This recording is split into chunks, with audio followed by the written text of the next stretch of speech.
نحمده ونصلي على رسوله الكريم أما بعد فأعوذ بالله من الشيطان الرجيم بسم الله الرحمن الرحيم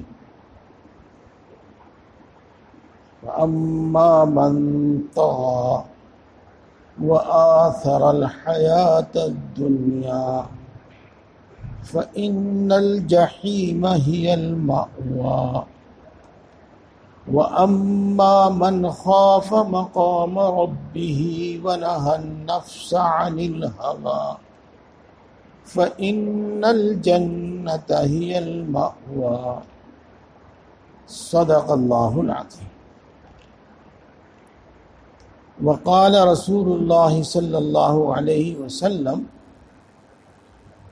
لا يؤمن أحدكم حتى يكون هواه تبعا لما جئت به او كما قال علیہ الصلاۃ والسلام. میرے بزرگوں اور دوستو، یہاں پر جو حضرات برابر تشریف لاتے ہیں ان کو تو مزاج معلوم ہے. ہر مرتبہ کچھ نئے حضرات بھی ہوتے ہیں، ان کو بتانے کی ضرورت ہوتی ہے. میرے دوستو، صحیح بات یہ ہے کہ جوش اور جذبہ وہ مسجد کے اندر اندر تک رہتا ہے، گھر جانے تک ختم ہو جاتا ہے.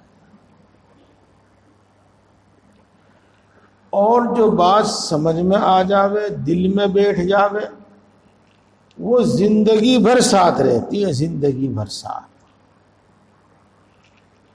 اگر کسی بھی سبب سے وہ بات دماغ سے نکل گئی، غفلت ہو گئی، لیکن زندگی میں بہت سے واقعات ایسے سامنے آتے رہتے ہیں کہ وہ دل میں بیٹھی ہوئی بات پھر یاد آ جاتی ہے اور آدمی پھر اس سے سیدھی راہ پر آ جاتا ہے، صحیح راستے پر آ جاتا ہے.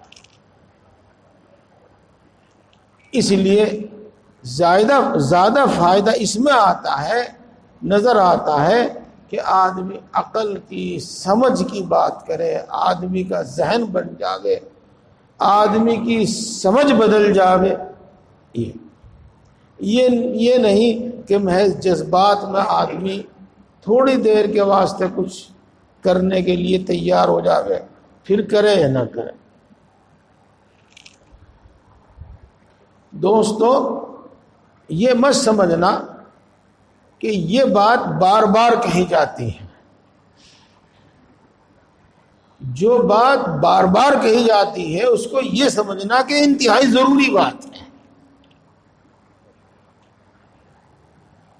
کسی بات کو کئی بار سن کر اس کو حقیر نہ سمجھنا، کم درجے کی نہ سمجھنا. یہ تو ہم نے سن رکھی، بار بار سن رکھی. نہیں، جو بات بار بار کہی جاوے اس کے بارے میں سمجھنا کہ بہت اہم بات ہے، اور ہے بھی ایسا. میرے دوستو، ہم سب خوش ہیں اور اللہ سے دعا ہے کہ اللہ ہم سب کو خوش رکھے.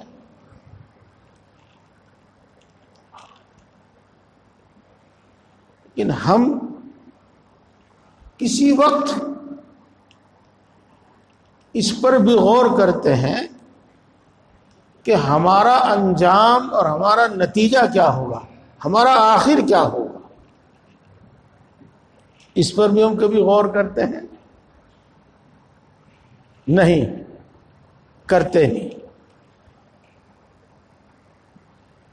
اللہ والوں کی مجلس میں، اللہ والوں کی محفل میں اس کا ذکر آتا ہے، لیکن یہ بات ہمارے دل و دماغ میں ابھی اچھی طرح بیٹھی نہیں ہے. ہمارا انجام کیا ہوگا، ہمارا نتیجہ کیا ہوگا، ہمارا آخر کیا ہوگا.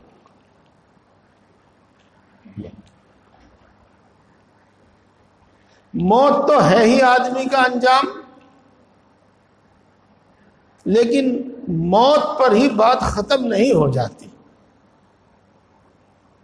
موت پر ہی بات ختم نہیں ہو جاتی، بلکہ جتنی دشواری اس دنیا میں جینے میں ہے اس سے کہیں زیادہ دشواریاں شروع ہو جائیں گی مرنے کے بعد۔ بات شاید کچھ اچھی نکل گئی زبان سے، اچھے الفاظ میں، تو پھر کہہ دو۔ انسان کو جتنی مشکلیں، جتنی دشواریاں اس زندگی میں ہیں، مرنے سے پہلے پہلے ہیں، مرنے کے بعد دشواریاں اور بڑھ جائیں، مشکلیں اور بڑھ جائیں۔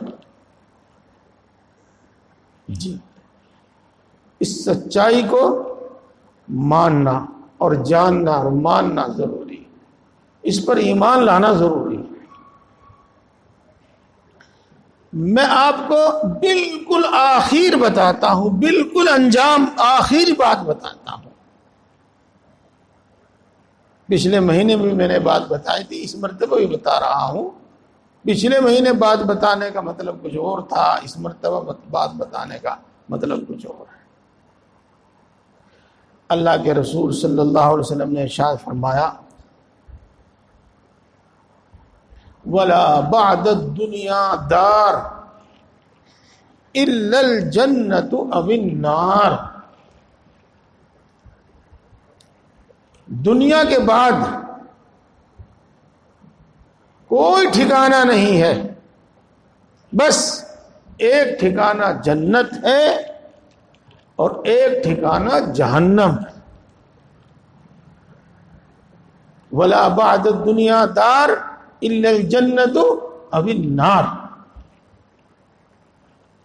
بالکل آخری بات، میں وہ لفظ بولنا نہیں چاہتا، اچھا نہیں لگتا مجھے، بالکل اینڈ، اب بالکل آخر، یہ ہے انسان کا انجام اور انسان کا نتیجہ، یہ ہے آخر،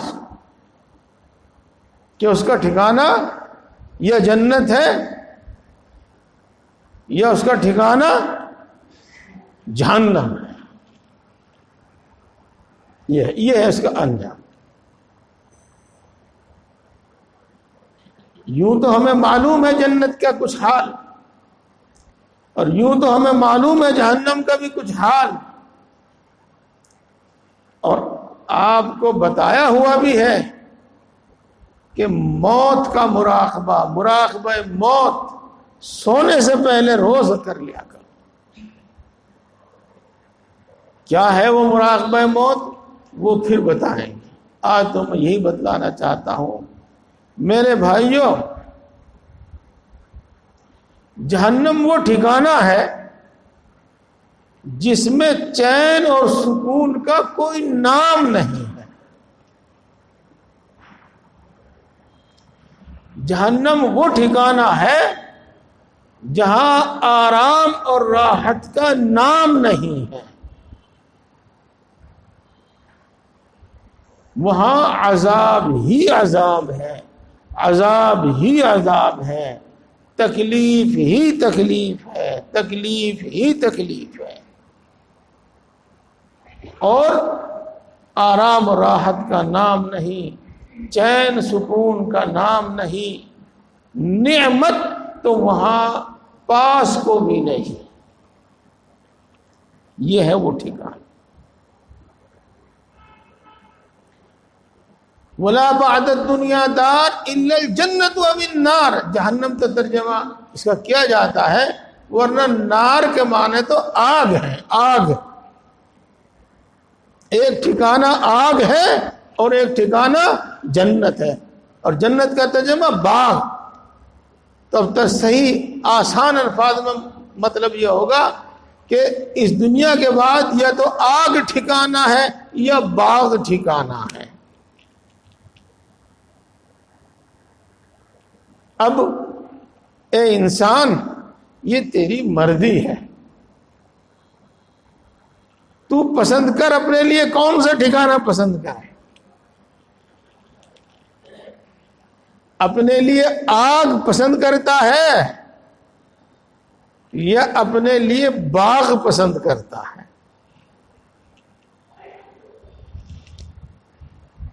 میرے دوستو، کسی سے بھی پوچھو، کسی سے بھی پوچھو، کون کہہ دے گا کہ مجھے آگ پسند ہے؟ کون کہہ دے گا کہ مجھے آگ پسند ہے؟ کسی کو آگ ٹھکانہ پسند نہیں ہے، کسی کو پسند نہیں ہے۔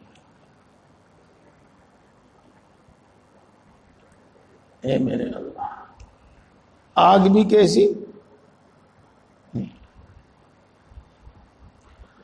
نار اللہ الموقدہ التي تطلع على الافئدہ،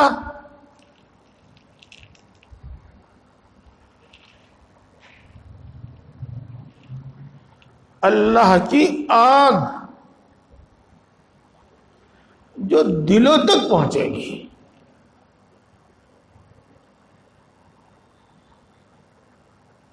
اللہ کی آگ، نار اللہ، اللہ کی آگ موقدہ، جو اللہ نے سلگائی ہے، اللہ نے جلائی ہے۔ تطلع علی الافئدہ، دلوں تک پہنچے گی، دلوں تک۔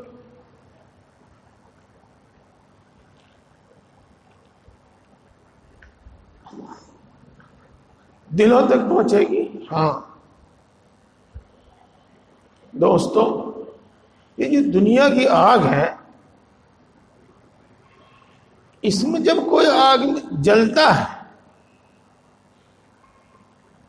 تو اتنی تکلیف اس کو ہوتی ہے، اتنی تکلیف اس کو ہوتی ہے کہ اس کا ابھی پورا گوشت بھی نہیں جلا، ابھی کھال بھی جسم کے کسی حصے پر باقی ہے، پھر موت ہو گئی، پہلے ہی مر گیا۔ لیکن جہنم میں چونکہ موت نہیں ہے، اللہ کی تیار کی ہوئی جو آگ ہے وہ اس میں موت نہیں ہے، اس لیے یہ آگ انسان کے جسم کو، اس کی کھال کو، گوشت کو، ہڈیوں کو جلاتی جلاتی جلاتی دل تک پہنچے گی۔ یہ ہے نار اللہ الموقدہ تطلع علی الافئدہ۔ قرآن پاک میں اس کا ذکر ان گنت جگہوں پر ہے، ان گنت جگہوں۔ اس سے اندازہ لگایا جا سکتا ہے، جو بات میں نے آپ تک پہنچانے کی، سمجھانے کی کوشش کی ہے، سمجھ لیجیے۔ حدیث پاک سے اور آسانی سے پوری بات سمجھ میں آ جاتی ہے۔ حدیث پاک میں آیا ہے، اگر جہنم کی آگ میں سے نکال کر اس دنیا کی آگ میں انسان کو ڈال دیا جائے تو اس کو نیند آ جائے، اتنا آرام اس کو اس آگ میں ملے کہ نیند آ جائے۔ اندازہ کیجئے کہ جہنم کی آگ کیسی آگ ہو۔ یہ ہے وہ ٹھکانہ آگ،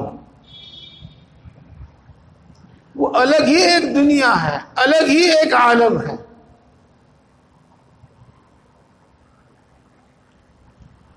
سانپ ہے، بچھو ہے، اور قسم قسم کا عذاب ہے، دردناک عذاب، دردناک عذاب۔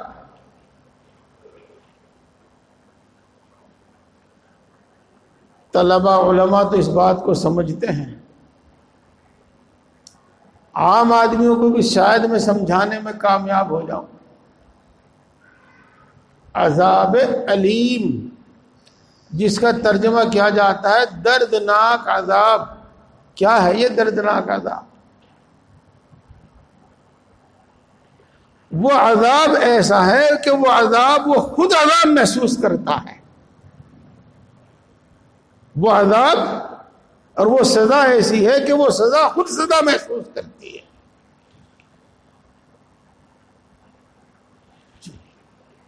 اور انسان جب جلتا ہے وہ کیا محسوس کرتا ہوگا؟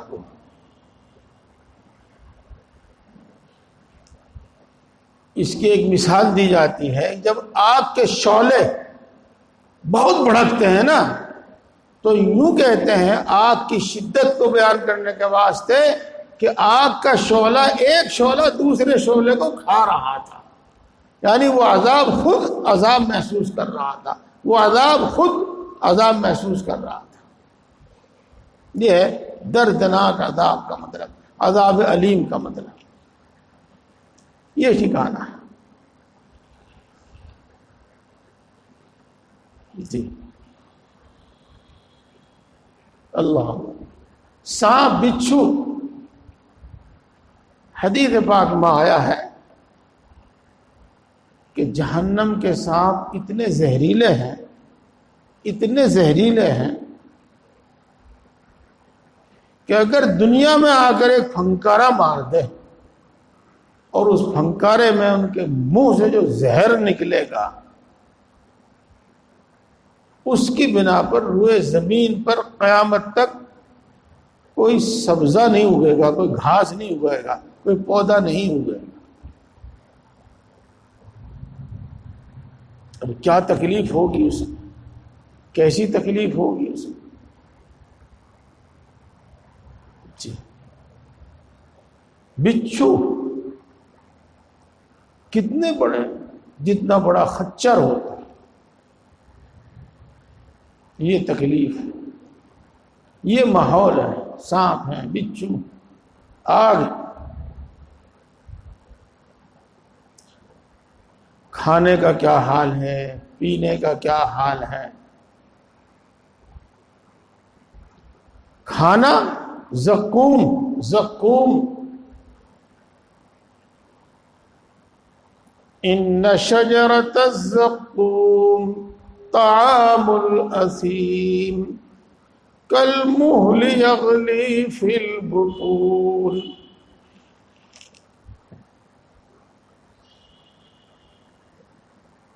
یہ ایک درخت ہے جو جہنم ہی میں اگتا ہے، اگے گا،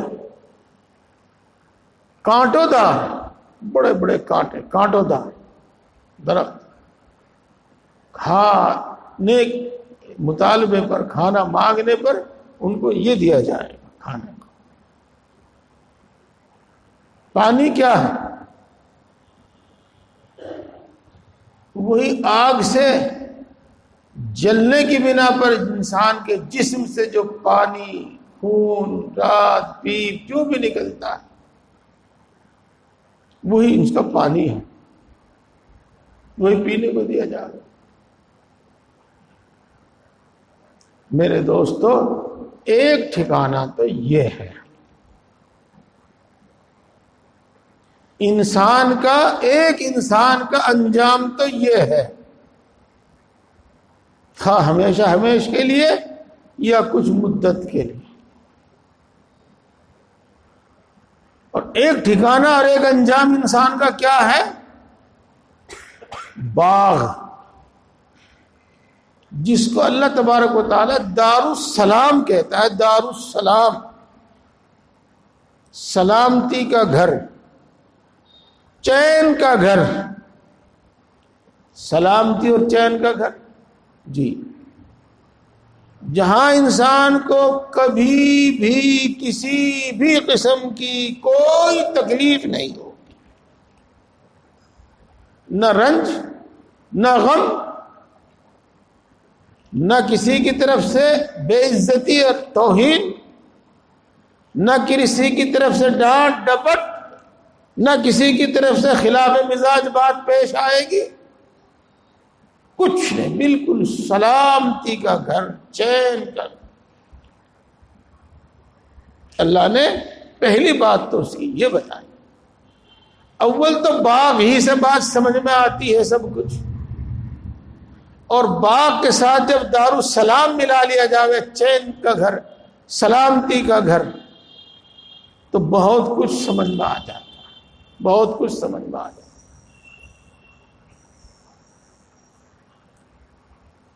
اللہ تبارک و تعالیٰ نے فرمایا ہے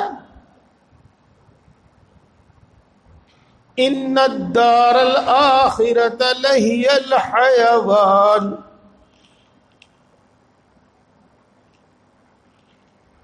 آخرت کا گھر یعنی جنت، اس کا میں بالکل صاف اردو الفاظ میں ترجمہ کر دوں جس کو آپ سمجھ لیں، زندگی تو جنت ہی کی زندگی ہے.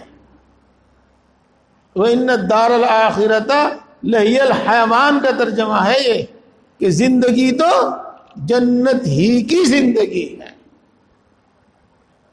اس کے علاوہ آدمی جینے کو جیوے گا برزخ میں بھی، اور جینے کو جیتا ہے اس دنیا میں بھی، لیکن صحیح معنی میں یہ کہ کوئی زندگی نہیں. زندگی تو صحیح معنی میں جنت ہی کی زندگی. وَإِنَّ الدَّارَ الْآخِرَةَ لَهِيَ الْحَيَوَانِ. اور جہنم کی زندگی ثُمَّ لَا يَمُوتُ فِيهَا وَلَا يَحْيَا. پھر وہ اس میں نہ مرے ہی گا نہ جیوے ہی گا. نہ وہ زندگی ایسی جس کو زندگی کہا جا سکے، اور نہ ہی موت. دوستو، پچھلے مہینے بھی جنت کی کچھ نعمتوں کا میں نے ذکر کیا تھا. آج اس سے زیادہ نہیں. یہ دو باتیں میں نے بتا دی آپ کو. چین کا گھر، سلامتی گھر، جہاں پر کوئی تکلیف نہیں. بہشت باشد کے آزار نہ باشد. جنت تو وہ ہے جہاں کوئی تکلیف نہیں. اور صحیح معنی میں زندگی تو جنت ہی کی زندگی. اس سے آگے بڑھ کر بتلایا تھا، حدیث پاک میں بھی آیا ہے، اللہ تبارک و تعالیٰ کا قرب اور اللہ کی نزدیکی. اللہ کا قرب، اللہ کی نزدیکی ہاں ہے، جس کو ہم دوری اور نزدیکی سمجھتے ہیں، اس میں وہ مفہوم بھی داخل ہے، وہ مفہوم بھی داخل ہے. اور اس کا اصل مفہوم یہ ہے کہ اللہ تبارک و تعالی راضی ہوگا اور کبھی پھر ناراض نہیں ہوگا. جی، اللہ کے قریب ہوگا. ہفتے میں جمعے کے دن اللہ کی زیارت ہوگی، اللہ کا دیدار ہوگا.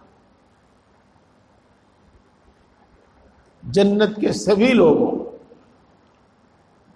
اور اللہ کے کچھ نیک بندے، خوش نصیب بندے ایسے بھی ہوں گے جن کو ہر دن ہوگا، اور ایسے بھی خوش نصیب بندے ہوں گے جن کو دن میں 2 بار ہوگا، صبح شام. اور ایسے بھی خوش نصیب بندے ہوں گے جو ہر وقت اللہ کا دیدار کریں، اللہ کو دیکھیں گے، اللہ کی زیارت کریں گے. اور اسی کا مطلب ہے قرب، اور اسی کا مطلب ہے نزدیکی.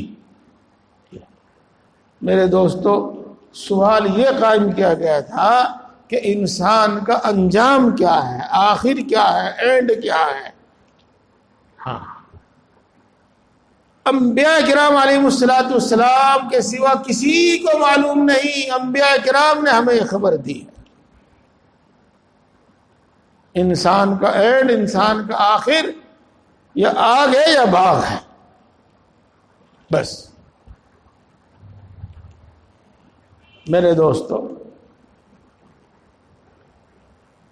ایسا کچھ نہیں ہوگا کہ آدمی کو اختیار دے دیا جاوے تیری مرضی آگ میں چلا جا یا باغ میں چلا جا، ایسا نہیں ہوگا۔ اللہ نے اس کا ایک دستور بنا دیا۔ اللہ کے یہاں ایک دستور ہے، اللہ کے یہاں ایک قاعدہ ہے،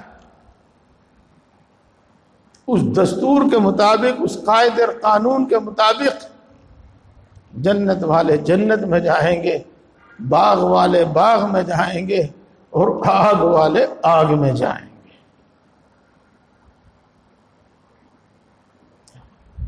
دوستو کیا ہے وہ؟ ایمان اور نیک اعمال، ایمان اور نیک اعمال جس کے پاس ہے، اس کا انجام، اس کا آخر، اس کا اینڈ باغ ہے، ہمیشہ کے باغ، جنت، دار السلام، دار القرار۔ اس کا اور جس کے پاس ایمان نہیں یا ایمان ہے لیکن اس کے ساتھ معصیت اور گناہ، اللہ کی نافرمانیاں بھی لیے ہوئے ہیں، اس کا انجام اور اس کا نتیجہ، اس کا اینڈ آگ ہے۔ جس کا ایمان ہی نہیں ہے وہ اس میں ہمیشہ رہے گا، اور جس کا ایمان ہے وہ ایک نہ ایک دن اس میں سے نکال لیا جائے گا۔ میرے دوستو، اب جو باغ میں جانا چاہتا ہے اس کو چاہیے کہ وہ اس زندگی میں ایمان حاصل کرے، وہ اس بات کو جانے کہ ایمان کیا ہے، اور وہ اس بات کو جانے کہ نیک اعمال کیا ہیں، اور ایمان پر اتنی محنت، اور ایمان پر اتنی محنت کہ ایمان کامل درجے کا ایمان ہو،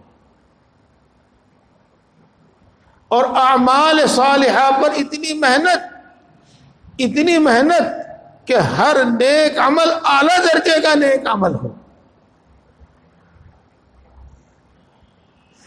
فرض بھی ادا کرتا ہو، واجب بھی ادا کرتا ہو، سنت مؤکدہ بھی ادا کرتا ہو، اور ان تینوں چیزوں کا پابند ہو، ان تینوں چیزوں کا پابند ہو۔ جی، اس کے ساتھ ساتھ جو مستحب ہے، نفل ہے، اپنی ہمت اور وسعت کے مطابق جتنے کر سکتا ہے زیادہ سے زیادہ کرے۔ یہ دوستو، آپ حضرات نے پہلے بھی سنا ہوگا ایک قصہ، آج میں بھی آپ کو سناتا ہوں۔ میں نے بھی اپنے شیخ حضرت مولانا مسیح اللہ خان صاحب نور اللہ مرقدہ سے ایک بار نہیں بہت مرتبہ سنا ہے، بہت مرتبہ سنا ہے۔ بعض مرتبہ وہ قصہ تازہ ہوتا ہے، بعض مرتبہ وہ بات تازی ہوتی ہے تو دل و دماغ پر چھا جاتی ہے، دل و دماغ پر ایسی چھا جاتی ہے کہ اپنے آپ کو ندامت ہوتی ہے، شرمندگی ہوتی ہے، رونا آتا ہے، رونا۔ ہم کیا ہو گیا؟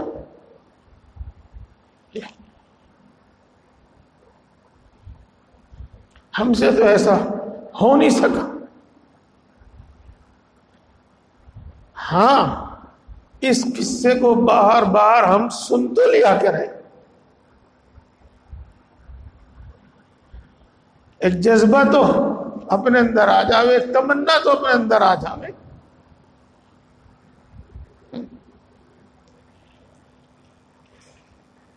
حضرت خواجہ قطب الدین بختیار کاکی رحمت اللہ علیہ کا انتقال ہوا۔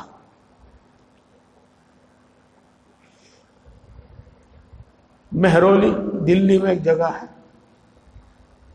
وہاں ان کا مزار ہے۔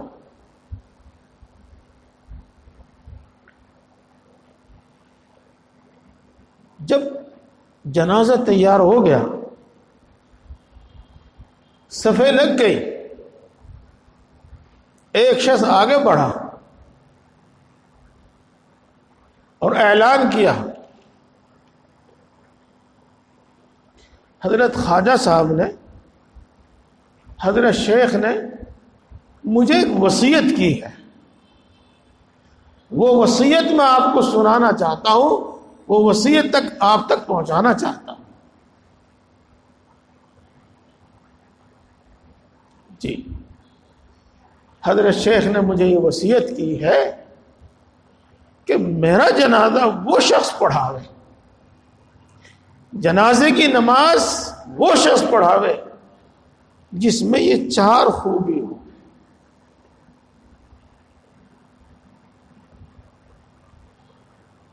نمبر 1، زندگی میں کبھی تکبیر اولا فوت نہ ہوئی،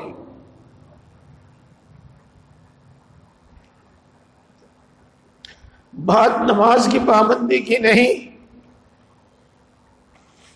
بات جماعت کی پابندی کی نہیں، بات تکبیر اولا کی ہے۔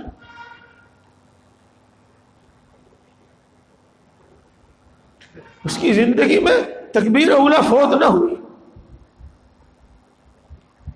نمبر 1۔ نمبر 2، زندگی میں کبھی عصر سے پہلے کی 4 سنتیں نہ چھوٹی ہو۔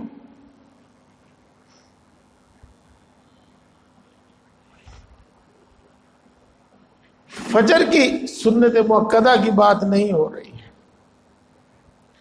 ظہر کی سنت مؤکدہ کی بات نہیں ہو رہی ہے، بات ہو رہی ہے عصر سے پہلے کی 4 سنتوں کی جو غیر مؤکدہ ہیں، مستحب کے درجے ہی میں۔ عصر سے پہلے کی 4 سنتیں اس کی کبھی زندگی میں نہ چھوٹی۔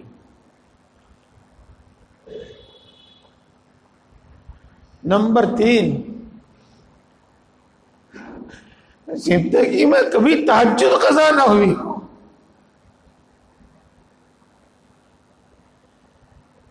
زندگی میں کبھی تہجد نہ چھوٹی ہو۔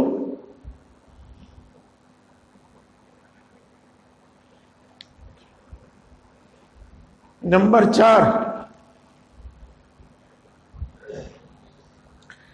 زندگی میں یعنی بالغ ہونے کے بعد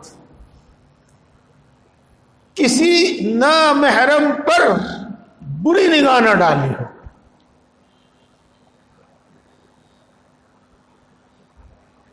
بالغ ہونے کے بعد کسی نامحرم پر بری نگاہ نہ ڈالی۔ میرا جنازہ وہ شخص پڑھاوے جس میں 4 صفتیں، 4 خوبی۔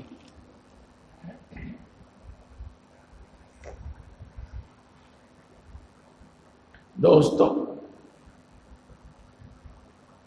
انتظار ہوتا رہا، کوئی آگے بڑھے، کوئی آگے بڑھے، کوئی آگے بڑھے۔ جب کوئی آگے نہیں بڑھا تو اس وقت کا ہندوستان کا بادشاہ شمس الدین التمش آگے بڑھتا ہے۔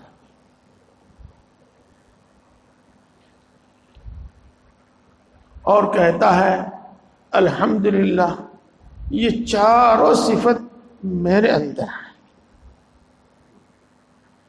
اور حضرت کو خطاب کر کے کہتا ہے اے اللہ کے بندے، اگر تو یہ وصیت نہ کرتا تو یہ میرا ایک راز تھا میرے اور اللہ کے درمیان، یہ دنیا میں کسی کو معلوم بھی نہ ہوتا۔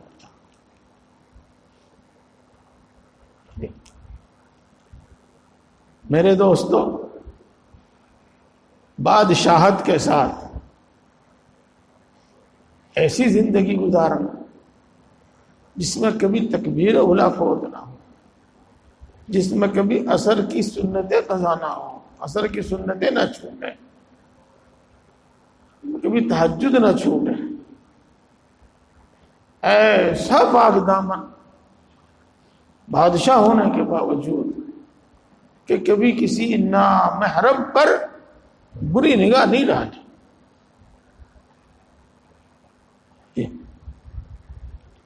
میرے دوستو، مجھے بھی معلوم ہے، آپ کو بھی معلوم ہے کہ یہ کام کوئی آسان کام نہیں ہے. یہ کام کوئی آسان کام نہیں. یہ تو اللہ کی بہت بڑی عنایت اور نصرت سے ہی ہو سکتا ہے. لیکن یہ واقعہ سن کر دل میں ایک ہیجان تو پیدا ہوتا ہی ہے اور ہونا ہی چاہیے. اب تک نہیں کیا، آگے تو کوشش کر لیں. اگر ہمیشہ تکبیر اولا نہ مل سکے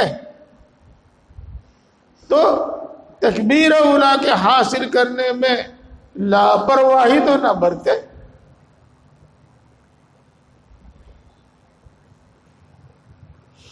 اگر ہمیشہ نہ پڑھ سکے عصر کی سنتیں تو کوشش تو کر لیا کریں کہ ہمیشہ اکثر پڑھ لیا کریں. کوشش تو کر لیا کریں. ہاں، غرض میرے دوستو، ایمان کے ساتھ جنہوں نے اعمال صالحہ کیے ہیں، نیک عمل کیے ہیں، باغ اس کا ٹھکانہ ہے، جنت اس کا انجام ہے، جنت اس کا اینڈ ہے. دیکھو اب کیا کرنا ہے، دیکھو سوچو کیا کرنا ہے، کیسی زندگی گزارنی ہے. یہ بات آپ کے لیے کوئی نئی نہیں ہے. ماشاءاللہ آپ یہ بات بار بار سنتے رہتے ہیں اور بار بار سننی بھی ہے. بار بار نہیں، ہر روز آپ کو مراقبہ موت بتایا ہوا ہے. مراقبہ موت، مراقبہ موت کیا ہے؟ مراقبہ موت یہ ہے کہ سونے سے پہلے روزانہ ایک بار سوچ لیا کرو مجھے مرنا ہے، پھر جہنم، پھر قبر میں جانا ہے اور برزخ میں جانا ہے. وہ یہ جنت کا ایک باغیچہ ہے، یہ جہنم کا ایک گڑھا ہے. جہنم عالم برزخ میں، قبر میں اس طرح کی تکلیفیں بھی ہیں اور اس طرح کی راحت اور آرام بھی ہے. مجھے دوبارہ زندہ ہونا ہے،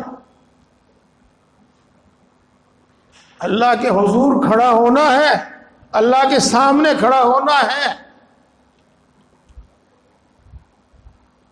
اور اللہ کے سامنے کھڑا ہو کر پل پل کا حساب دینا ہے. اللہ کے سامنے کھڑا ہو کر اپنی زندگی کا پل پل کا حساب دینا ہے، پل پل کا حساب دینا. سوچ لیا. مشہور حدیث پاک جی، یہ سوچ. پھر پل صراط پہ کو گزرنا ہے. پھر یہ جنت، یہ جہنم. جنت کی یہ نعمتیں ہیں اور جہنم کی یہ تکلیفیں ہیں. یہ روزانہ سوچ لیا کریں. اسی کو مراقبہ کہتے ہیں. پہلے پڑھو، جب یاد ہو جاوے تو پھر سوچ لیا کرو تھوڑی دیر. اس کا بڑا دخل ہے، بڑا دخل ہے انسان کی اصلاح میں. چلو یہ بھی بات ہو گئی. یہ بات میں نے آپ کو اس لیے سنائی کہ جنت کی باتیں، جہنم کی باتیں بار بار کی ہماری سنی ہوئی ہیں، اور یہ بھی سنا ہے کہ کفر کی سزا، شرک کی سزا ہمیشہ کا عذاب اور ہمیشہ کی جہنم ہے. یہ بھی سزا سنا ہوا ہے کہ گناہوں کی سزا جہنم ہے. یہ بھی سنا ہے کہ ایمان کا بدلہ جنت ہے. یہ بھی سنا ہوا ہے کہ نیک اعمال کا بدلہ جنت ہے، یہ سب سنا ہوا، لیکن اس کو بار بار سوچ لیا۔ اب میں آپ کو اگلی ایک بات بتاؤں گا جو آج بتانا مقصود ہے۔ ایک بات میں نے آپ کو پچھلے مہینے بتائی تھی اور ایک بات آج بتانا چاہتا ہوں جو آج کے بیان میں مقصود ہے، اور وہ کیا ہے؟ میرے دوستو، اب آپ سوچو اور آپ کے ذہن میں سوال نہ آیا ہو تو میں سوال کروں اور آپ اس کا جواب سوچیں۔ میں ایمان کامل یعنی مومن کامل کیسے بن سکتا ہوں؟ میں نیک اعمال کا پابند کیسے بن سکتا ہوں؟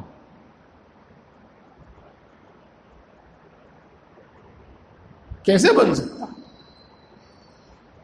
کفر و شرک سے کیسے بچو اور گناہوں سے کیسے بچو؟ کوئی ایسا نسخہ، کوئی ایسا نکتہ بتا دیا جاوے جس سے گناہوں سے بچنا آسان ہو جائے، گناہوں سے بچ سکو۔ کوئی ایسا نکتہ، کوئی ایسا نسخہ بتا دیا جاوے کہ نیک اعمال میرے لیے آسان ہو جائے اور مجھے اعمال میں بھی کمال کا درجہ حاصل ہو جاوے میری حیثیت کے مطابق، اور ایمان میں بھی کمال کا درجہ حاصل ہو جاوے۔ کوئی ایسا نکتہ بتا دے۔ جب آدمی کو پتہ چلے کہ کفر و شرک کی سزا جہنم، اور جب پتہ چلے کہ گناہوں کی سزا جہنم، تو کیوں نہیں اس کے دل میں یہ سوال پیدا ہوگا؟ ہونا چاہیے۔ جب انسان کو پتہ چلے کہ ایمان کامل کا بدلہ جنت، اللہ کی رضا، اللہ کی دیدار، اللہ کی زیارت، اور نیک اعمال کا بدلہ جنت، اللہ کی زیارت، اللہ کا دیدار، اللہ کا قرب، تو کیوں تمنا نہیں ہوگی دل میں؟ ایک نسخہ بتا دیا جائے، کوئی نکتہ بتا دیا جائے،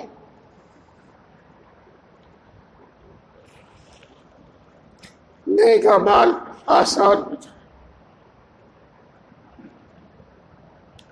ایمان کامل کس طرح حاصل کر لوں؟ نیک اعمال کا پابند کیسے ہو جاؤں؟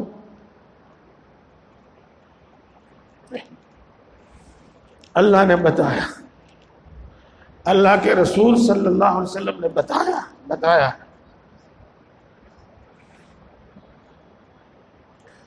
فَأَمَّا مَن طَغَىٰ، جس نے نافرمانی پر کمر کس لی، وَآثَرَ الْحَيَاةَ الدُّنْيَا، اور دنیا کے مزوں کو آگے رکھا۔ دنیا کے مزے ملے چاہے ہو کچھ بھی، دنیا کے مزے ملے چاہے ملے جس طرح بھی، فَإِنَّ الْجَحِيمَ هِيَ الْمَأْوَىٰ، تو جہنم اس کا ٹھکانہ ہے۔ جہنم میں لے جانے والی سب سے بڑی چیز کیا ہے؟ خواہشات نفسانی کی پیروی، یا یوں کہو دنیا کے مزے، یوں کہو دنیا کے مزے، جائز مزے بھی اور ناجائز مزے بھی۔ ناجائز تو لے جانے والے ہیں ہی، اور جائز جب آدمی زیادہ اور ضرورت سے زیادہ جائز مزوں میں کے پیچھے پڑتا ہے نا، تو پھر وہ ناجائز سے بچ نہیں سکتا، اسے جائز مزے بھی چھوڑنے پڑتے ہیں بہت سے۔ جی ابھی مثالیں آئیں گی آپ کے سامنے، بات کھلے گی انشاءاللہ۔ یہ تو نکتہ، کیا ایک نکتہ بتایا؟ جہنم میں لے جانے والے کیا ہیں؟ دنیا کے مزے، یہ جہنم میں لے جانے والے ہیں۔ یہ ایک نکتہ ہے جو کفر و شرک پر آمادہ کرتا ہے، جو گناہوں پر آمادہ کرتا ہے، جو گناہوں کا بیج ہے جس سے گناہ ہوتے ہیں۔ یہ اگلی آیت شریفہ میں کیا فرمایا؟ وَأَمَّا مَنْ خَافَ مَقَامَ رَبِّهِ، اور جو شخص اپنے رب کے سامنے کھڑا ہونے سے ڈرا، اپنے رب کے سامنے کھڑا ہونے سے ڈرا، ہاں وہی بات جو ابھی بتائی گئی تھی، اللہ کے سامنے کھڑا ہو کر پل پل کا حساب دینا ہے۔ زندگی کائم میں گزاری، بتاؤ جوانی کائم میں گزاری، بتاؤ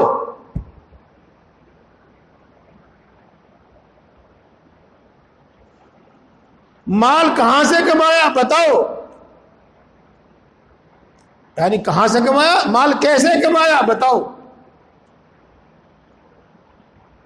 مال کیسے خرچ کیا، بتاؤ۔ یہ نہیں پوچھا جائے گا کتنا کمایا، کتنا خرچ کیا، نہیں، پائی پائی کا حساب دو، کس طرح کمایا، پائی پائی کا حساب دو، کس طرح خرچ کیا، جائز ناجائز، بس یہی، یہ ہے وہ امام، جو تم کو معلوم تھا، جو تم نے سیکھا، جو تم نے جانا، جو دین کی بات، جو میری بات تم تک پہنچی، اس پر کتنا عمل کیا۔ اب پل پل کا حساب ہو گیا، اب کیا رہا؟ یہ ہے وہ اپنے رب کے سامنے کھڑے ہونے سے ڈرا اور اس حساب سے ڈرا۔ بات سمجھ میں نہیں آئی ہوگی پوری طرح۔ جس کی اس دنیا میں یہ فکر رہی کہ تجھے اپنی زندگی کا حساب دینا ہے، تجھے اپنی جوانی کا حساب دینا ہے، تجھے اپنے کمانے کا، اپنی آمدنی کا حساب دینا ہے، تجھے اپنے خرچ کا حساب دینا ہے، تجھے اپنے علم کا حساب دینا ہے، کتنے پر عمل کیا، کتنے پر عمل نہیں کیا، اور جس کی یہ فکر ہوگی کہ تجھے اس کا حساب دینا ہے، تو وہ حساب سے ہی چلے گا، حساب سے ہی زندگی گزارے گا، حساب سے ہی جوانی گزارے گا، حساب سے ہی کماوے گا، حساب سے ہی خرچ کرے گا، حساب سے ہی عمل کرے گا۔ جو اپنے رب کے سامنے کھڑے ہونے سے ڈرا اور خواہشات نفسانی سے اپنے آپ کو روک دیا، وَنْهَى النَّفْسَ عَنِ الْهَوَىٰ، ہوا، اس کا ترجمہ دونوں طرح کیا جاتا ہے، جو دونوں باتیں میں نے آپ کو بتائی، ناجائز اور ناپسندیدہ خواہشات بھی اور مطلق خواہشات بھی، ہاں، اور دونوں کا مطلب میں نے آپ کو بتا دیا۔ ناجائز تو مکمل طور پر چھوڑنا ہے، اور کسی درجے میں جائز خواہش بھی چھوڑنی ہے۔ اس کی تفصیل بتاؤں گا انشاءاللہ، ابھی مثال آئے گی، اللہ ذہن میں ڈالیں گے، میں بتاؤں۔ تو جس نے اپنے آپ کو خواہشات نفسانی سے روکا، فَإِنَّ الْجَنَّةَ هِيَ الْمَأْوَىٰ، تو جنت اس کا ٹھکانہ ہے۔ اس کا پوری آیت کا حاصل بھی یہی ہے میرے دوستو، کہ جس نے جو مزے کے پیچھے پڑا اس کا ٹھکانہ جہنم، اور جس نے مزوں کو روک لیا اور خواہشات نفسانی سے اپنے آپ کو بچا لیا، اپنی خواہشات نفسانی کو دبا دیا، اس کا ٹھکانہ جنت ہے۔ یہ ہے وہ نکتہ۔ جی، بات الحمدللہ کافی صاف ہو گئی، سمجھ میں بھی آ گئی، اور امید ہے کہ ایک ایسا اصول ہمیں ہاتھ لگ گیا جو ہمیں ہر قدم پر ہماری رہنمائی کرے گا۔ سنو دیکھو اسی مضمون کو کسی اللہ والے نے بیان کیا ہے. ہاں بحمد اللہ رہے عشق کو میں نے بہت ہی مختصر پایا. بحمد اللہ رہے عشق کو میں نے بہت ہی مختصر پایا. قدم ایک نفس پر رکھنا دو عالم سے گزر جانا. نفس پر قدم رکھو, نفس کو کچل لو, اللہ تک پہنچ جاؤ. اور بات صاف ہو گئی.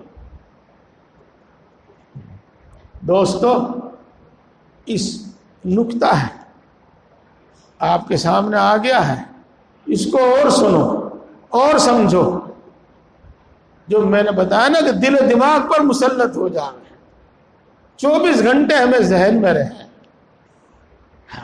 اس سے ہمارا عمل کا راستہ متعین ہو سکے. اللہ تبارک و تعالیٰ نے ارشاد فرمایا کہ ہم نے آسمانوں کو, زمینوں کو, پہاڑوں کو الگ الگ, یعنی آسمانوں کو الگ, زمینوں کو الگ, پہاڑوں کو الگ. پہلے یہ کہا کہ دیکھو اب تم ہمارے مطیع فرمانبردار ہو, ہم جو حکم کرتے ہیں وہ تم پورا کرتے ہو. اللہ ہر چیز اللہ کی فرمانبردار ہے, ہر چیز اللہ کی فرمانبردار ہے.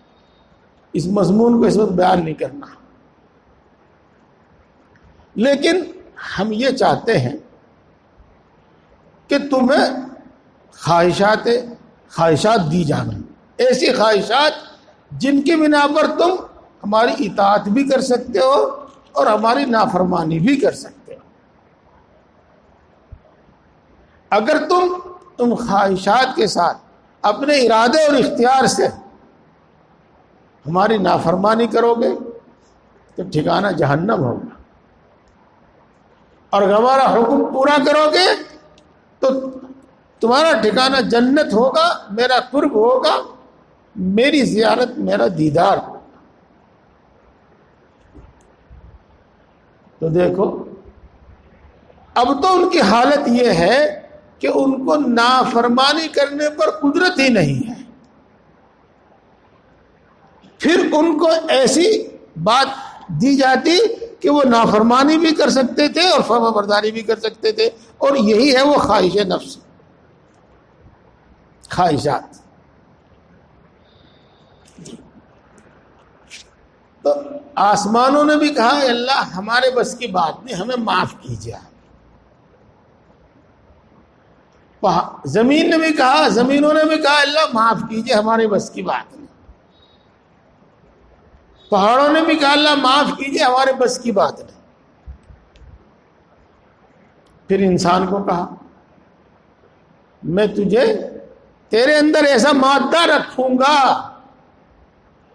ایسی خواہش رکھوں گا, ایسا مادہ رکھوں گا کہ اس کے ساتھ تو میری اطاعت بھی کر سکتا ہے, میری نافرمانی بھی کر سکتا ہے. اطاعت کا انجام جنت, میرا قرب اور میری زیارت, میری رضا, اور نافرمانی کا انجام جہنم, آگ. یہ انسان بولا اللہ میں تیار ہوں, اللہ میں تیار. ٹھیک, انسان کو مکلف بنا دیا گیا. آگے پھر چلیں گے, وقت تو ویسا قریب آ گیا, 8 بج گئے. دوستو جس کام سے, جس ذمہ داری سے آسمانوں نے انکار کیا, زمینوں نے انکار کیا, پہاڑوں نے انکار کیا, انسان نے وہ ذمہ داری کیوں اٹھا لی؟ انسان نے وہ ذمہ داری کیوں لے لی ہے؟ جی ہاں, دیکھو مختصر ویسا واقعہ آپ نے سنا ہوا ہے, لیکن شاید اس طرح نہ سنا ہو. جب اللہ تبارک و تعالیٰ نے عالم ارواح میں, جہاں روحیں جمع ہیں, وہاں سب انسانوں پر, تمام روحوں پر اپنی تجلی ڈالی, تجلی کا مطلب سمجھتے ہیں؟ اللہ نے اپنی صفات ان پر ظاہر کی، میں ایسا ہوں، میں ایسا ہوں، میں ایسا ہوں، میں ایسا ہوں، اپنے تجلی ڈالی اور ان کی سمجھ میں آیا کہ ہاں اللہ ایسا ہے۔ پھر ان سے پوچھا کیا میں تمہارا رب ہوں؟ ان سب نے کہا ہاں، کیوں نہیں، آپ ہمارے رب ہیں۔ یہ روز ازل میں یہ عہد لیا گیا۔ تو یوں کہتے ہیں بزرگان دین اہل معرفت کہ اس انسان کی روح کو، سنو، اس انسان کی روح کو اللہ کی معرفت میں، اللہ کی پہچان میں جو لذت آئی تھی، اس لذت کی بنا پر، اللہ کی معرفت کی بنا پر، اللہ کی معرفت کی لذت کی بنا پر، جس کو ہمارے گاؤں میں کہتے ہیں کہ آگا دیکھا نہ پیچھا دیکھا، فوراً بول اٹھا اللہ یہ ذمہ داری میں پوری کروں گا۔ اللہ کی معرفت میں وہ مزہ ہے۔ یہ بہرحال دوستو، میں آپ کو یہ سمجھانا چاہ رہا تھا، اور یہ واقعہ میں نے اس کو اس لیے آپ کو اس لیے سمجھایا ہے کہ جو ہمارے اندر خواہش نفس رکھی گئی ہے، جو ہم کو نافرمانیوں پر ابھارتی ہے، بس یہی ہے وہ۔ اس کو دبا لیا، کچل دیا، دبا لیا تو نیک اعمال آسان، ایمان کامل آسان، اور اس خواہش کو نہ دبا سکے تو بس پھر گناہ ہی گناہ۔ اب کیا نتیجہ نکلا؟ اب کیا کرنا ہے؟ اب یہ کرنا ہے کہ ہم کو اپنی خواہشات پر کنٹرول حاصل کرنا ہے۔ یہ کرنا ہے اب آپ کو۔ کیا کرنا ہے؟ دیکھو، ایک تو آج کا ماحول ہے جسے سمجھانے کی ضرورت ہے، آپ خود سمجھ جائیں گے۔ ہر لڑکا آزاد، ہر لڑکی آزاد، جہاں جس کے سینگ سماوے اپنا کام کرو۔ یہ ہے وہ نفس کا تقاضا، یہ ہے وہ مزے جو پتہ نہیں کون کون سے گناہوں تک، کتنے گناہوں تک پہنچاتے ہیں۔ یہ ہے وہ مزے جس پر اس نوجوان کی خاص طور سے للچائی نگاہ ہمیشہ پڑتی ہے۔ جب انتظام کیا گیا کہ مرد الگ رہیں گے، عورتیں الگ رہیں گی، مرد گھر میں عورتیں گھر میں رہیں گی، مرد میدان میں کام کریں گے، پردہ ہوگا، محرم نامحرم سے دوری بنا کر رکھیں گے، فاصلہ بنا کر رکھیں گے، تو طرح طرح کے اعتراض شروع کرتی ہے، طرح طرح کے۔ کیوں؟ اس کی خواہش میں رکاوٹ پڑ رہی نا ان قانون سے۔ یہ ہے، اور کچھ نہیں ہے، اور کچھ نہیں ہے۔ جی ہاں، یہ ہے۔ اپنی خواہش کو دبا، اس خواہش پر قدم رکھ، پیر رکھ، اس کو کچل، اور پھر ایمان کی لذت لے، اور پھر کمال ایمان لے، پھر اعمال کی توفیق لے۔ جی، حدیث پاک میں آیا ہے جب آدمی کا دل کسی نامحرم کو دیکھنے کو کرے، اور دل دیکھنے کا مطلب نہیں ہوتا نامحرم کو دیکھنا، ہاں دیکھے میں اس سے پیار کرتا ہوں، میں اس سے پیار کرتی ہوں۔ پیار کا کیا مطلب؟ محبت کا کیا مطلب؟ یہ تو جنسانی نفسانی خواہشات کا بھڑکنا ہے اور نفسانی خواہشات کا پورا کرنا ہے۔ پیار کا کیا مطلب یہاں سے؟ جی، جو دیکھنے کا مطلب بری نگاہ سے دیکھنے کا مطلب جانتے ہو، بری نگاہ سے دیکھنے کا کام جو اللہ کے لیے اس تقاضے کو دبا لے اور نامحرم پر بری نگاہ نہ ڈالے۔ پہلی پڑ گئی، اب دوبارہ اس کو نہ دیکھے۔ اگر قاضی کو، حاکم کو دیکھنے بھی پڑے تو اس کے لیے شرط یہ ہے کہ دیکھ، لیکن تیرے دل میں خواہشات کے جذبات نہیں ہونے چاہیے. جی یہ ہے.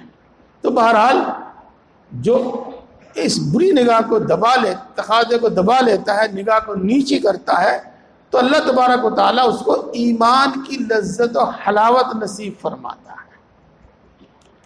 یہ تو ہوا.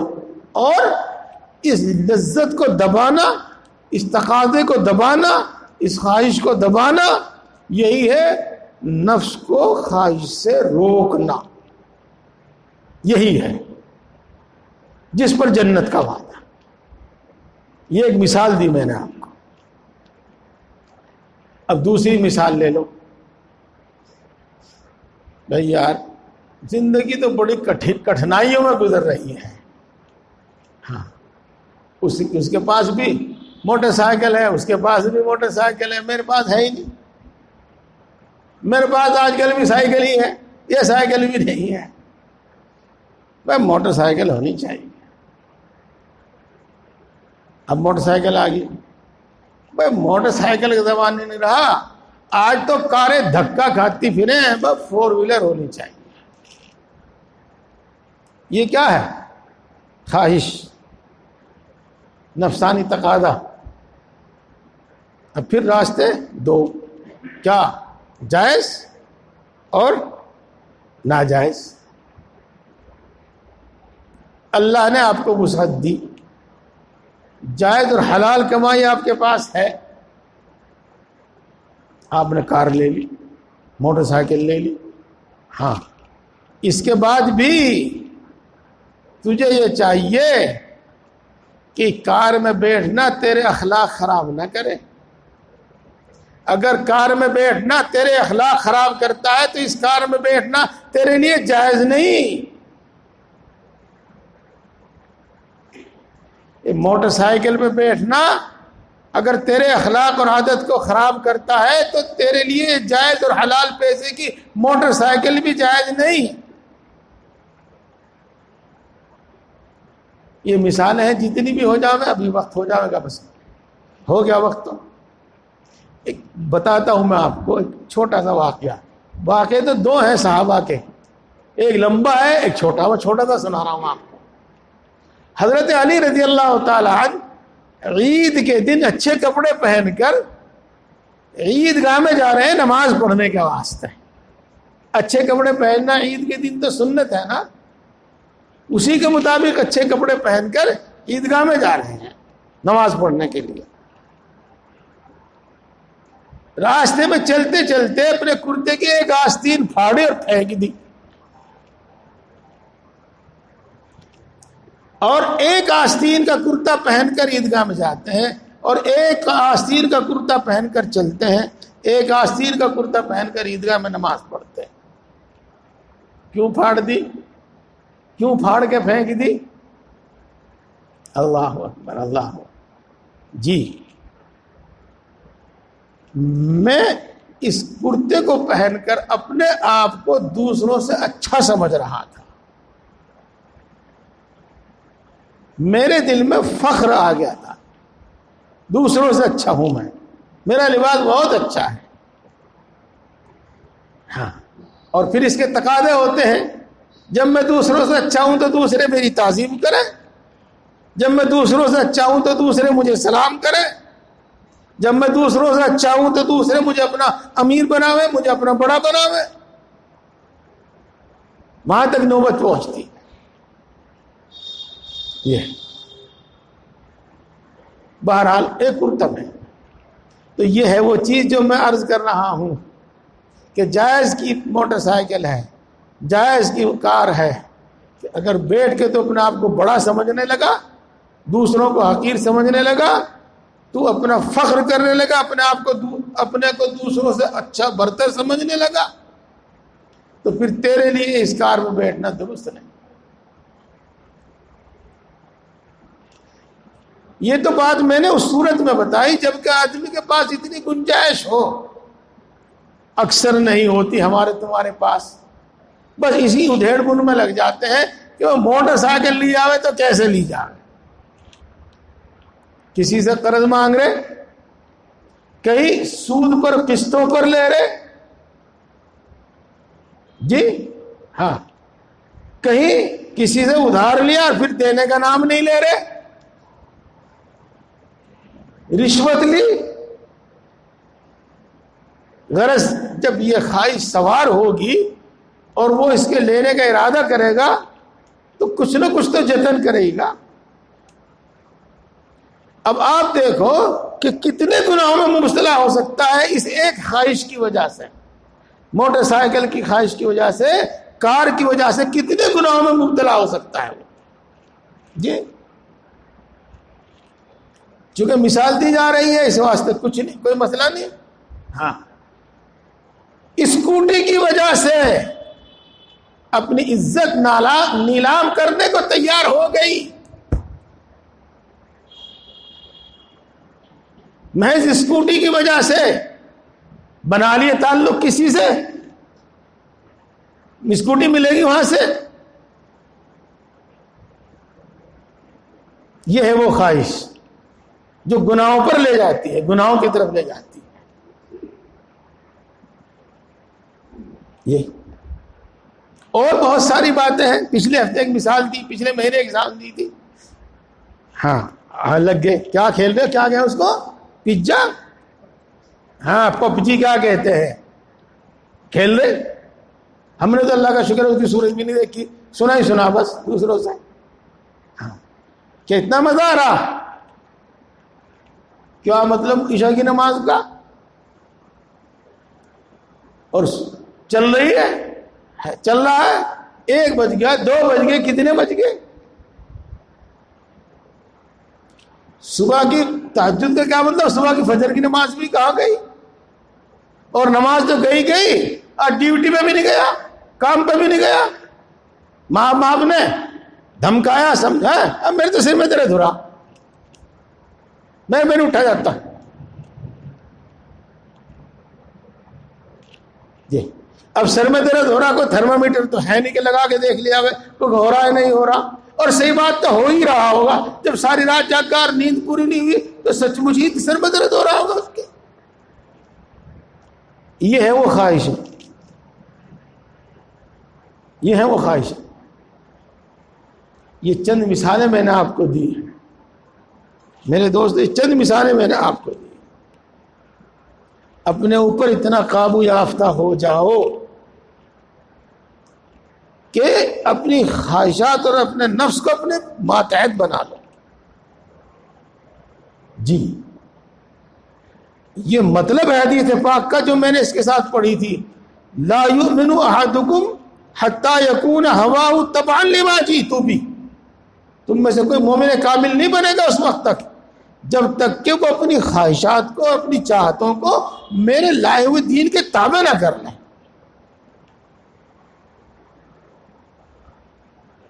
تو میرے دوستو یہ ہے وہ ایک نکتہ، یہ ہے وہ ایک نکتہ۔ جی وہ مثالیں تو بار بار میں دیتا ہی ہوں۔ الارم لگا رکھا تھا، آنکھ بھی کھل گئی تہجد کا وقت، لیکن چاہے وہ کسی بھی وجہ سے، نیند کا خمار سا ہے، سر میں درد سا ہے، اب پھر تکیے پہ سر رکھ کے پڑ گئے، تہجد تو گئی، فجر کا بھی پتہ نہیں کیا حال ہوگا، مزہ ہی تو ہے یہ، اور کیا ہے۔ ہاں اگر وہ ہمت کر کے اٹھ کے بیٹھ جاوے، آنکھیں ملے، پیشانی ملے، آنکھیں ملے، انگڑائی مکڑائی سی لے، ہمت کر کے کھڑا ہو جا، تہجد بھی پڑھ لے گا۔ اب اسے چاہیے نیند کا مزہ، نیند کا مزہ، تو بس پھر تکیے میں سر رکھ لے، اس مزے کی قربانی دے کے وہ تہجد پڑھے گا، اس مزے کی قربانی دے کے وہ تہجد پڑھے گا، اور اس مزے کی قربانی نہیں دے سکتا تو تہجد نہیں پڑھ سکتا۔ جی مجھے خبریں بھی سننی ہیں، اور مجھے کچھ تھوڑا سا ادھر ادھر کی چیزیں بھی دیکھنی ہیں، اب پڑا دیکھ رہا، دیر ہو گئی، سارا نظام، تہجد بھی چھوٹ گئی، معمولات بھی چھوٹ گئے، قرآن پاک کی تلاوت بھی چھوٹ گئی، اور کیا کیا چھوٹ گیا۔ اگر ان چیزوں کے مزے کو دبا کے جلدی سوتا، جیسا کہ حدیث پاک میں آیا ہے کہ عشاء کے بعد جلدی سو جاؤ، نماز پڑھو، اپنے ضروری کاموں سے فارغ ہو جلدی سو جاؤ، کیوں؟ تاکہ تہجد پڑھو، فجر کی نماز جماعت سے پڑھو، اور فجر کے بعد قرآن پاک کی تلاوت کرو، جو معمولات ہیں ذکر وغیرہ کے وہ پورے کرو۔ مجھے امید ہے کہ آپ کو یہ بات بھی اچھی طرح سمجھ میں آئی گئی ہوگی کہ خواہشات کو کیسے دبانا ہے۔ میں جھوٹ بول دوں، مجھے 1,00,000 روپے کا فائدہ، تو میری چاہت تو یہ ہے کہ 1,00,000 روپے رہے میرے پاس، مزہ تو یہی ہے، دفتر یہی چاہتا ہے، اور سچ بول دوں تو 1,00,000 روپے دینے پڑے۔ جی کب کرنا کیا؟ دیکھ لے تو کیا کرنا۔ یہ مال کی محبت ہے جو تجھے اس وقت جھوٹ بلواوے گی، یہ مال کی خواہش ہے جو تجھے اس وقت جھوٹ بلواوے گی۔ دبا دے اس خواہش کو، کچل دے اس خواہش کو، اور جھوٹ نہ بول اور حرام نہ کھا۔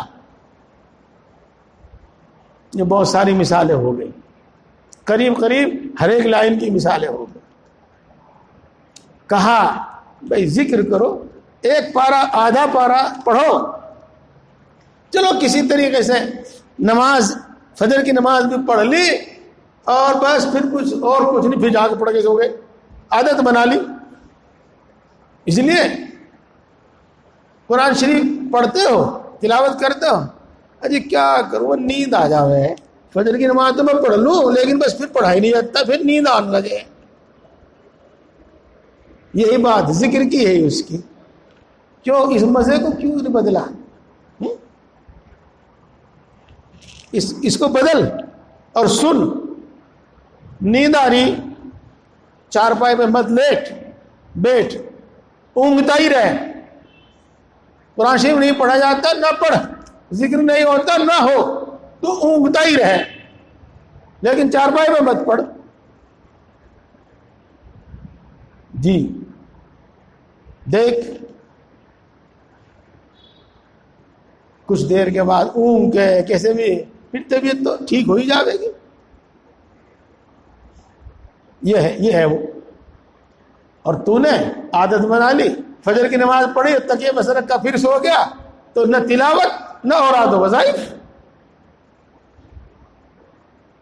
جی تو دوستو تفصیل تو اس کی بہت ہے، کچھ مثالیں ہیں، بس بات کو میں سمیٹ دوں اور عرض کر دوں آپ کو انسان کا انجام کیا ہے، انسان کا آخر کیا ہے، آگ یا باغ۔ جی آگ میں لے جانے والے کیا ہے؟ کون سی چیزیں ہیں جو آگ میں لے جائیں گی؟ کفر، شرک، معصیت اور اللہ کی نافرمانی، یہ آگ میں لے جائیں گی، گھسیٹ کے لے جائیں گی۔ جی اور باغ میں کیا چیز لے جائیں گی؟ ایمان، اللہ اس کے رسول پر ایمان، اور نیک اعمال، اچھے اعمال، اچھے اخلاق، اچھی عادتیں، اچھے اعمال، اچھے اخلاق۔ بات تو ختم ہو رہی ہے، لیکن ایک بات آپ آسانی سے سمجھ جائیں گے۔ دین جو ہے نا، دین یہ تین ہی چیزیں ہیں اس میں، ایک تو ایمان جس کو عقیدہ کہتے ہیں، ایک اعمال اور ایک اخلاق۔ ان تین چیزوں کا مجموعہ دین ہے۔ تو یہ اچھے اعمال، اچھے اخلاق و عادات اور اچھے اعمال یہ باغ میں لے جانے ہیں۔ اچھے اعمال، نماز، روزہ، حج، زکوٰۃ، پاک دامن رہنا، حلال کھانا، ہمیشہ انصاف کرنا، ہمیشہ سچ بولنا وغیرہ۔ اچھی عادتیں، آدمی کے اندر تواضع ہو، خاکساری ہو، انکساری ہو، عاجزی ہو، تکبر نہ ہو. آدمی کے اندر آدمی کھلے دل کا ہو, دریا دل کا نہ ہو تو کم سے کم کھلے دل کا ہو, یعنی سخاوت ہو, اس کے اندر بخل نہ ہو, مال کی بیجا محبت نہ ہو. آدمی کے اندر معافی اور درگزر کا مادہ ہو, جس کو حلم کہتے ہیں, حلم برداشت, درگزر, حلم برداشت اچھی صفت. بدلے کے جذبات, انتقام کے جذبات نہ ہو, غصہ, بدلہ کے انتقامات نہ ہو. یہ ہے وہ اچھی عادتیں, بری عادتیں. جی ہاں, اصل بیج گناہ کا, اصل بیج کفر و شرک اور معصیت و گناہ کا وہ ہے خواہش, نفسانی تقاضے کو پورا کرنا, اپنی دل کی چاہت کو پورا کرنا, من مانا زندگی گزارنا, من مانے فیصلے کرنا. یہ اور ایمان اور نیک اعمال اور نیک اخلاق, اس کا بیج کیا ہے؟ اپنی خواہشات کو شریعت کے تابع کر دینا. اسی کو کہتے ہیں خواہشات کا کچل دینا. اللہ تبارک و تعالی ہم سب کو دین کی سمجھ اور عمل کی توفیق عطا فرمائے. وآخر دعوانا الحمدللہ رب العالمین. الحمدللہ رب العالمین الرحمن الرحیم مالک یوم الدین والصلاة والسلام علی سید الانبیاء والمرسلین محمد وآلہ واصحابہ اجمعین. ہو تو رہی ہے دعا, ایک بات یاد آ گئی, میں اس کو کہہ دیتا ہوں. اس خواہش کو کچلنا, اس خواہش کو دبانا, اسی کا نام ہے مجاہدہ. اور مجاہدے سے دین آتا ہے, اور مجاہدے پر اللہ نے اپنے تک پہنچنے کا وعدہ فرمایا ہے, اپنا قرب, اپنی نزدیکی کا وعدہ فرمایا ہے. ان خواہشات کو کچل دینا, دبا دینا, اسی کا نام مجاہدہ ہے.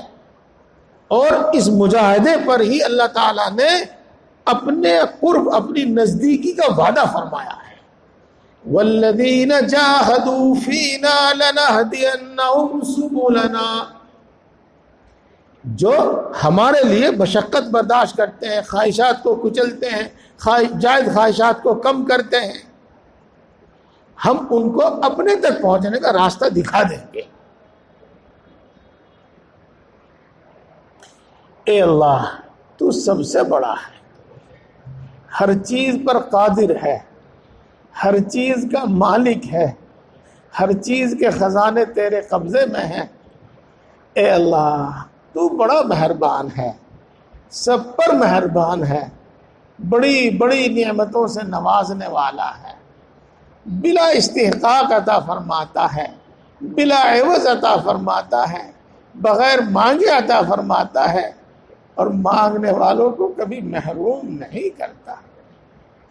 اے اللہ, تیری قدرت بہت بڑی ہے. تیری قدرت میں مٹی اور سونا پیدا کرنا برابر ہے, اور تیری قدرت میں کنکر پتھر, ہیرا موتی پیدا کرنا برابر ہے. اے اللہ, تیرے خزانے لامحدود ہیں, کبھی ختم یا کم ہونے والے نہیں ہیں. تو اپنی مخلوق میں سے ہر ایک کو سمندروں کے برابر عنایت فرما دے, تو بھی تیرے خزانوں میں اتنی کمی نہ آوے جتنی سمندر میں سوئی ڈبونے سے ان کے پانی میں کمی آ جاتی ہے. اے اللہ, تو بڑا مہربان ہے, سب پر مہربان ہے, بڑی بڑی غلطیوں کو معاف فرما دیتا ہے, بار بار معاف فرماتا ہے, معاف کرنے کو پسند کرتا ہے. اے اللہ, یقیناً تیری ذات بابرکات ہر عیب سے, ہر نقص سے پاک ہے. اے اللہ, تیری ذات بابرکات میں کمال کی تمام صفات موجود ہیں. اے اللہ, ہم تیری لیے اچھی صفات کے واسطے سے تجھ سے مانگتے ہیں, ہم سب کو ایمان کامل عطا فرما۔ اے اللہ ہم سب کو ایمان کامل عطا فرما، ایمان کی لذت اور حلاوت نصیب فرما، ایمانی تقاضوں پر عمل کرنے کی توفیق نصیب فرما، ایمانی صفات ہمارے اندر پیدا فرما۔ اے اللہ اپنے وعدوں کا پورا پورا یقین عطا فرما، اپنی صفات کی پہچان عطا فرما، اپنی صفات کا یقین عطا فرما، اپنی محبت و معرفت عطا فرما۔ اے اللہ اپنا خوف عطا فرما، اتنا خوف جو گناہوں سے روک دے، اتنا خوف جو تیری نافرمانی سے روک دے۔ اے اللہ اپنے نبی کی محبت عطا فرما، نیک لوگوں کی محبت عطا فرما۔ اے اللہ ہم سب کو ہدایت عطا فرما، ہم سب کو ہدایت عطا فرما۔ اے اللہ ہم سب کو دین کی صحیح سمجھ عطا فرما، ذکر کرنے والی زبان عطا فرما، شکر کرنے والا دل عطا فرما، طاعت و عبادت میں مشقت برداشت کرنے والا جسم عطا فرما۔ اے اللہ ہم سب کو اپنا فرما بردار بندہ بنا۔ اے اللہ ہم سب کو اپنا پرہیزگار بندہ بنا۔ آج تک جو نافرمانیاں ہوئی ہیں سب کو معاف فرما۔ اے اللہ ہر چھوٹے بڑے گناہ کو معاف فرما، پکی سچی توبہ نصیب فرما۔ اے اللہ توبہ پر استقامت نصیب فرما۔ اے اللہ گناہوں سے نفرت پیدا فرما۔ اے اللہ گناہوں سے حفاظت فرما، گناہوں سے نفرت پیدا فرما، گناہوں سے حفاظت فرما۔ اے اللہ ایک لمحے کے لیے ہمیں نفس و شیطان کے حوالے نہ فرما۔ اے اللہ نفس و شیطان کے شر سے ہماری حفاظت فرما۔ اے اللہ ایک لمحے کے لیے ہمیں نفس و شیطان کے حوالے نہ فرما۔ اے اللہ صدقہ عزت و اجلال کا اور صدقہ پیغمبر کا ان کی آل کا، اے اللہ اپنی طاعت و عبادت کو ہمارے لیے آسان فرما۔ اے اللہ اپنی طاعت و عبادت کو ہمارے لیے آسان فرما۔ اے اللہ اپنی طاعت و عبادت میں ہماری نصرت فرما۔ اے اللہ جتنی بھی کرتے ہیں جیسی بھی کرتے ہیں قبول فرما، کامل کا ثواب عطا فرما۔ اے کریم کھوٹی پونجی قبول کر لیتے ہیں، ہماری ناقص عبادت کو قبول فرما۔ اے اللہ ساری مخلوق تیری محتاج ہے، تو کسی کا محتاج نہیں ہے۔ اے اللہ اپنے فضل سے ہم سب کی تمام ضرورتیں پوری فرما اور اپنے سوا کسی کا محتاج نہ بنا۔ اے اللہ ہر مشکل کو آسان فرما، ہر پریشانی کو دور فرما، ہر بگڑا ہوا کام بنا دے۔ اے قادر مطلق ہر اٹکا ہوا کام بنا دے۔ اے اللہ خصوصاً حاضرین مجلس اپنے اپنے دل میں اپنی اپنی مرادیں لیے ہوئے ہیں، اے اللہ ان سب کی جائز مرادیں پوری فرما، ان سب کے جائز مقاصد میں کامیابی عطا فرما۔ اے اللہ ہر ضرورت پوری فرما، ہر مشکل کو آسان فرما، ہر پریشانی کو دور فرما، ہر بگڑا ہوا کام بنا دے، ہر اٹکا ہوا کام بنا دے۔ اے اللہ مال جان ایمان عزت آبرو کی حفاظت فرما، مرتے دم تک دین حق پر ثابت قدم فرما۔ اے اللہ اپنے اپنے وقت پر مقررہ وقت پر ایمان پر خاتمہ فرما۔ اے اللہ بغیر حساب کے جنت الفردوس عطا فرما، جہنم سے حفاظت فرما۔ اے اللہ پوری امت مسلمہ کی مغفرت فرما، ہمارے ماں باپ کی، اعزاء و اقرباء دوست احباب کی مغفرت فرما، ہمارے اساتذہ ہمارے مشائخ کی مغفرت فرما۔ اے اللہ امت کے اندر بیداری پیدا فرما، اس کی غفلت کو دور فرما، اسلام اور مسلمانوں کو عزت اور غلبہ نصیب فرما، خصوصاً ہماری نوجوان نسل پر اپنا فضل فرما۔ اے اللہ جن برائیوں کی طرف یہ دوڑے چلے جا رہے ہیں ان برائیوں سے ان کو بچا لے، ایمانی غیرت ایمانی حمیت ان کے اندر پیدا فرما دے۔ اے اللہ جہاں جہاں مسلمانوں کو ستایا جا رہا ہے ان کی خصوصی نصرت فرما۔ اے اللہ ہر وہ خیر تجھ سے مانگتے ہیں جو تیرے نبی نے مانگی ہم کو عطا فرما، ہر اس شر سے پناہ چاہتے ہیں جس سے تیرے نبی نے پناہ چاہی ہے، اے اللہ اس سے